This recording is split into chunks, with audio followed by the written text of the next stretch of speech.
మనం first chicken కర్రీలోకి oil వేసుకొని ఉల్లిగడ్డ, కొత్తిమీర, పుదీనా, పచ్చిమిర్చి వేసి కొంచెం ఫ్రై అయ్యాక అందులో కొంచెం అల్లం వెల్లుల్లి వేసుకోవాలి. అల్లం వేసుకున్నాక కలుపుకోవాలి ఒక 5 మినిట్స్ అలా. కర్రీకి సరిపోయేంత పసుపు. ఇప్పుడు ఇది కొంచెం ఫ్రై అయ్యాక ఇందులో చికెన్ వేసుకుందాం.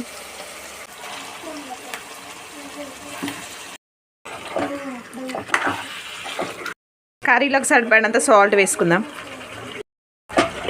మనం చికెన్లోకి ఇప్పుడు మసాలా ప్రిపేర్ చేసుకుందాం. దీనికోసం కొన్ని పచ్చి ధనియాలు, సాజీరా, లవంగ, పట్ట, కొంచెం కొబ్బరి వేసుకొని దంచుకుందాం. మనం మొత్తం ఇట్లా మంచిగా కచ్చపిచ్చి మొత్తం మంచిగా దంచేసుకోవాలి. మనం చికెన్లోకి ఇప్పుడు కారం వేసుకుందాం. చికెన్లోకి 1-2 టమాటాలు వేసుకోవాలి. ఇప్పుడు చికెన్లోకి మనం ఇంతకుముందు నూరుకున్న పచ్చి మసాలా వేసేసుకోవాలి. కర్రీలోకి లాస్ట్కి కొంచెం కొత్తిమీర, పుదీనా వేసుకుంటే curry ready. Tasty tasty chicken curry. మీరు కూడా ఒకసారి ట్రై చేయండి, బాగుంటుంది ఇట్లా చికెన్ కర్రీ చేస్తే.